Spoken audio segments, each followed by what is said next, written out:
আজকে বাংলাদেশ জাতীয়তাবাদী যুবদল নন্দনপুর ইউনিয়ন কর্তৃক আয়োজিত জনাব তারেক রহমানের রাষ্ট্র কাঠামো সংস্কারের ৩১ দফার উপলক্ষে গণ সাক্ষাৎ কর্মসূচি এবং আলোচনা সভায় আজকের এই সভার সম্মানিত সভাপতি জনাব রাতুল ইসলাম রানা, উপস্থিত হয়েছেন বাংলাদেশ জাতীয়তাবাদী যুবদল পাবনা জেলা শাখার সংগ্রামী আহ্বায়ক জনাব ইলিয়াস আহমেদ হিমেল রানা।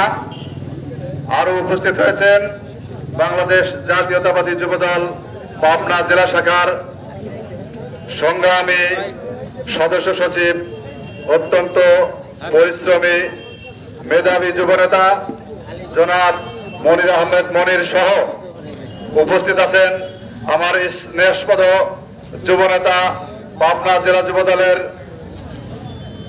সাবেক দপ্তর সম্পাদক জনাব আব্দুর রহমান নয়ন সহ পাবনা জেলা যুবদলের যে সকল নেতৃবৃন্দ আজকে আমার এই নির্বাচনী এলাকা, আমার জন্মমাটিতে এসে ধন্য করেছেন, সবাইকে আমি আমার ব্যক্তিগত পক্ষ থেকে বিপ্লবী অভিনন্দন, সংগ্রামী শুভেচ্ছা এবং সালাম জানাই।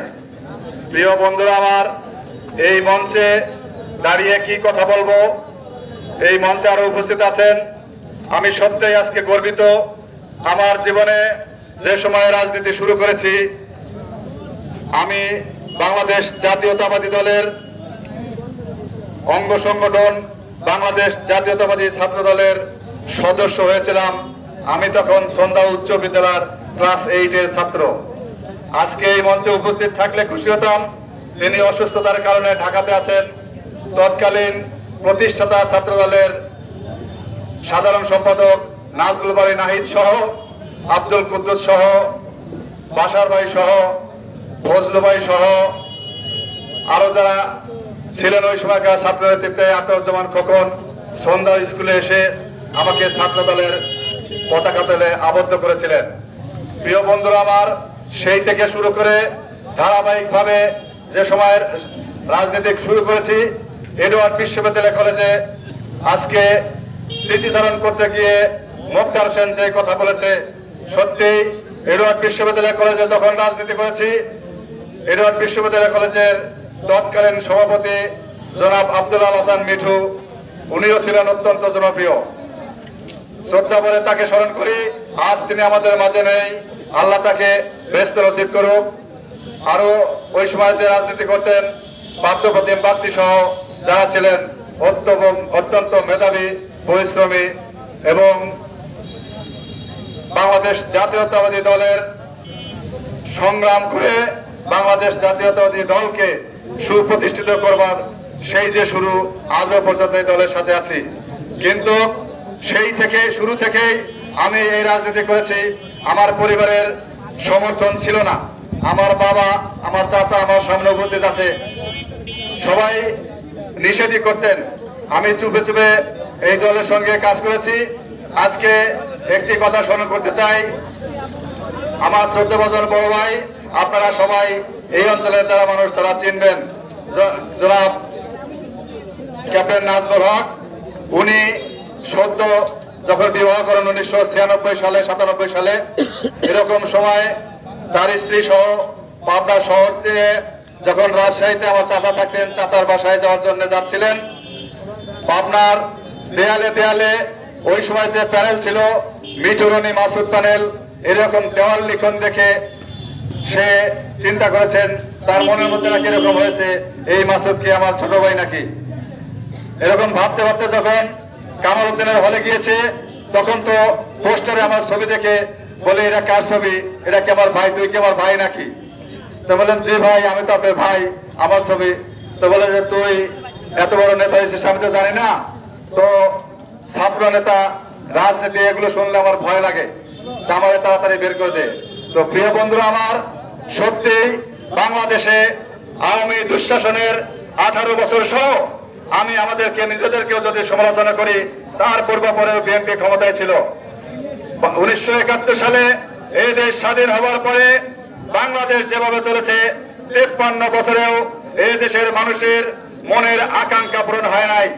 স্বাধীন হওয়ার পরে স্বাধীনতা নিয়ে স্বাধীনভাবে বসবাস করবার, স্বাধীনভাবে জীবনযাপন করবার যে প্রত্যয় মানুষের মধ্যে ছিল, আজ অবধি আমরা সেটি বাস্তবায়ন করতে পারি নাই।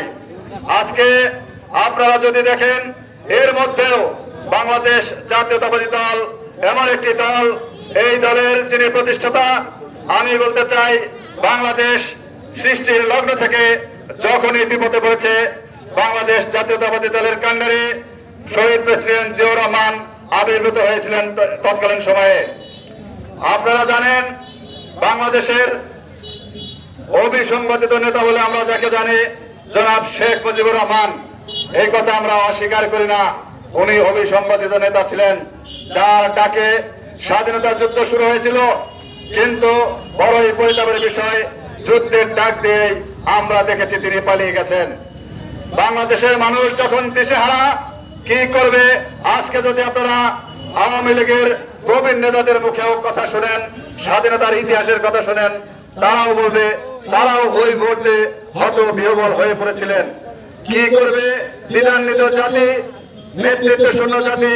এমনই একটি সময় ইতালি ভেসে আসলো, আমি মেজর জিয়া বলছি।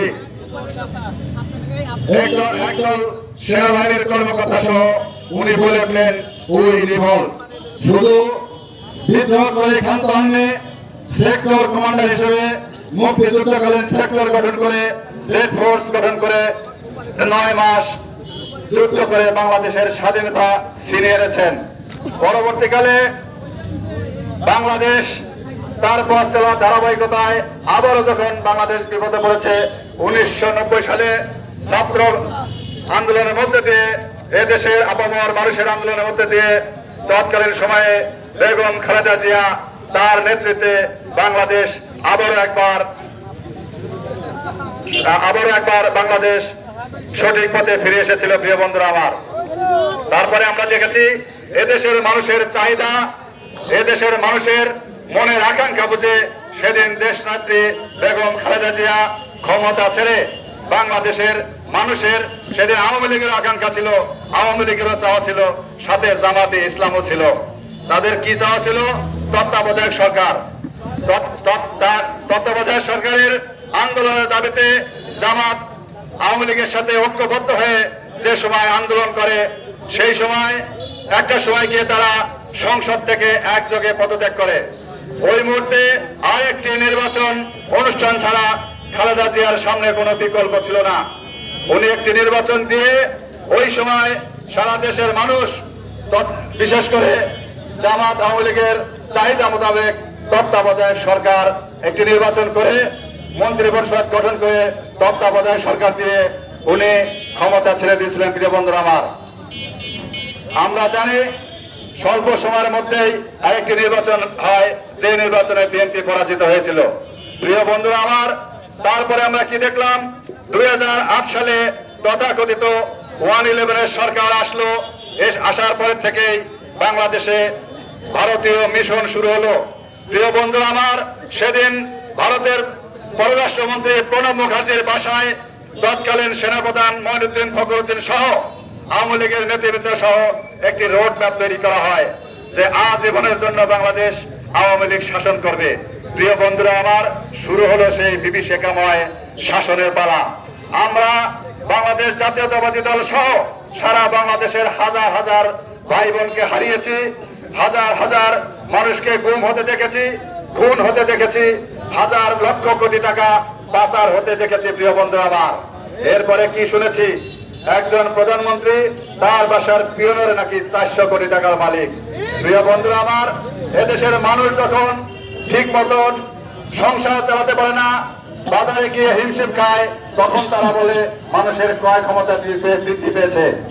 এদেশের মানুষ, আপামর মানুষ, গরিব মেহনতি মানুষ যখন ঠিক মতো সংসার চালাতে পারে না, তখনকার একজন মন্ত্রী বলেন বাংলাদেশের মানুষ নাকি 3 বেলা পার্লারে গিয়ে সেজে গুজে চলাফেরা করে। প্রিয় বন্ধুরা আমার, কি হয় না এদেশে? শেখ হাসিনা কি তামাশা করে নাই এদেশের মানুষকে নিয়ে। কাঁঠাল দিয়ে বার্গার খেতে বলেছে, কুমড়া দিয়ে বেগুনি খেতে বলেছে, যেটা না সেটা পাগলের গোলাপ পড়তে দেখেছি আমরা। প্রিয় বন্ধুরা আমার, এরপরে কি শুনেছি, হাসিনা নাকি পালায় না। এই কথা সত্যি, এই কথা ঠিক, হাসিনা পালায় না। প্রিয় বন্ধু আমার, হাসিনা একবার পালায় না, বারবার পালায়। আমরা দেখেছি যখনই বাংলাদেশ বিপদ সংকুল হয়েছে তখনই হাসিনা পালিয়ে গেছে। প্রিয় বন্ধু আমার, এইবার আমরা দেখেছি শুধু হাসিনা পালায় নাই, এই হাসিনা সরকারের দোসর মসজিদের ইমাম পর্যন্ত পালিয়ে গেছে। প্রিয় বন্ধু আমার, আজকে আমরা এই 31 দফা নিয়ে মানুষের পাশে থেকে মানুষের ভাষা বুঝে এদেশের মানুষ যেমন বাংলাদেশ চায় তেমন বাংলাদেশ গড়বার প্রত্যয় ব্যক্ত আমরা করি এবং এদেশের মানুষকে পাশে নিয়েই আমরা বাংলাদেশের দায়িত্বে আসতে চাই। যদি এদেশের মানুষ আমাদের বাংলাদেশকে পরিচালনা করবার দায়িত্ব দেয়, জনাব তারেক রহমানের নেতৃত্বে আমরা এমন একটি রাষ্ট্র উপহার দিতে চাই যেই সংস্কারের জন্য আমার হাজার হাজার ভাইরা রক্ত দিয়েছে, জীবন দিয়েছে। সেই সংস্কার কিন্তু জনাব তারেক রহমান 2023 সালের 13 জুলাই দিয়েছে। প্রিয় বন্ধুরা আমার, নামাজের সময় ঘনিয়ে আসছে, আমি আর বেশি কথা বলবো না। আমি আপনাদের এই অঞ্চলের সন্তান, আপনার কাছে দোয়া, আমার পরিবার, আমার বাবা, আমার ভাই বোন সহ এই দল বাংলাদেশ জাতীয়তাবাদী দলের নেত্রী বেগম খালেদা জিয়া এবং জনাব তারেক রহমানের প্রতি দোয়া চেয়ে আমি আমার বক্তব্য শেষ করছি। সবাইকে ধন্যবাদ। আল্লাহ হাফেজ। বাংলাদেশ জিন্দাবাদ, শহীদ জিয়া মরহুম, খালেদা জিয়া জিন্দাবাদ, তারেক রহমান বীরের বেশে আসবে ফিরে বাংলাদেশে। সবাইকে ধন্যবাদ।